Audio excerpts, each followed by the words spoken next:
Le collectif des Togolais de Rhône-Alpes est une organisation qui regroupe des associations, des personnes individuelles d'origine togolaise.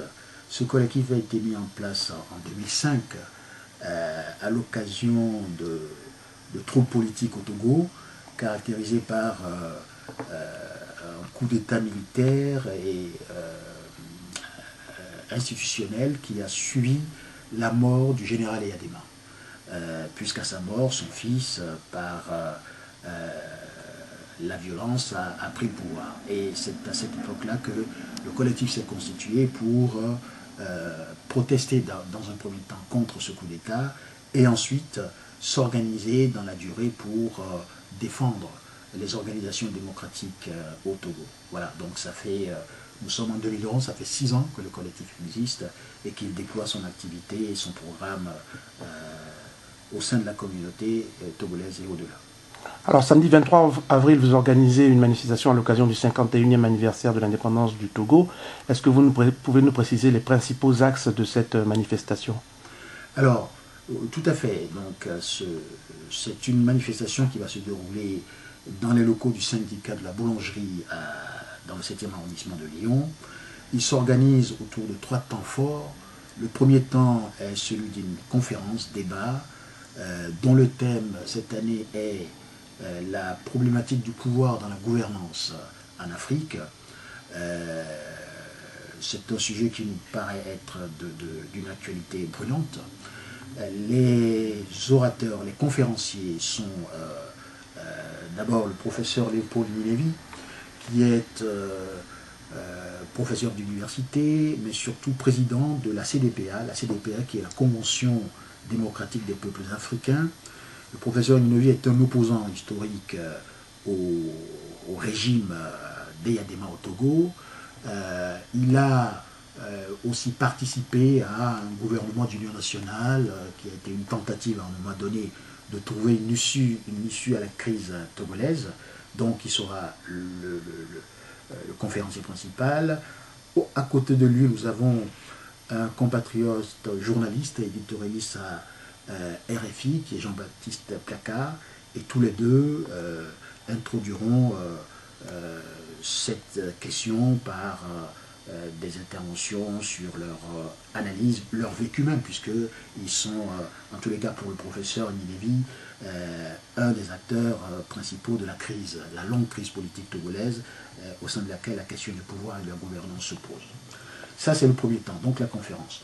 Deuxième temps, comme on le fait pratiquement chaque année, il y a un temps, on va dire, plus culturel, et cette année, nous avons un groupe de danseurs qui feront une prestation, après quoi, alors, une soirée culturelle, il y a un groupe de danseurs, et puis on présente aussi quelques aspects de la cuisine togolaise, donc on proposera de la dégustation, des dégustations culinaires.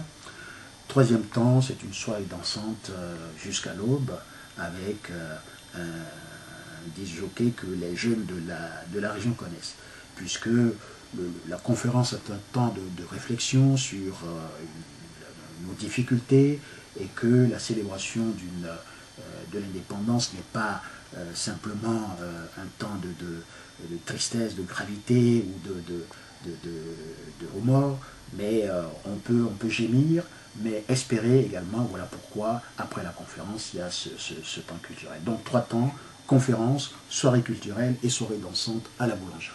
Alors, loin du pays, la diaspora togolaise a-t-elle une influence sur la vie politique togolaise? Je dirais que oui, puisque si on ne prend que notre collectif, pour parler de lui d'abord, l'un de nos objectifs étant de soutenir les organisations démocratiques au Togo, nous sommes en lien depuis 2005, depuis la création du collectif, avec les partis politiques togolais, notamment ceux de l'opposition. Il nous arrive de partager avec eux nos analyses, nos idées. Il nous arrive de les aider dans le cadre d'élections, par exemple, en collectant des fonds pour soutenir leur campagne. Nous déployons aussi des actions en direction de la population togolaise, puisque quand on a été créé, c'était dans un contexte de violence politique, où on avait des réfugiés, donc on aidait les réfugiés en acheminant des médicaments. Donc on est très, très en lien avec le pays. Et puis au-delà du collectif lui-même, les Togolais dans le monde se sont organisés en congrès. Nous avons un congrès mondial de la diaspora togolaise qui a vu le jour voici 2 ans et qui s'organise pour que les Togolais de l'étranger, puisque nous sommes, dit-on, quelques millions, que les Togolais de l'étranger puissent agir de manière plus concrète en direction de leur pays d'origine.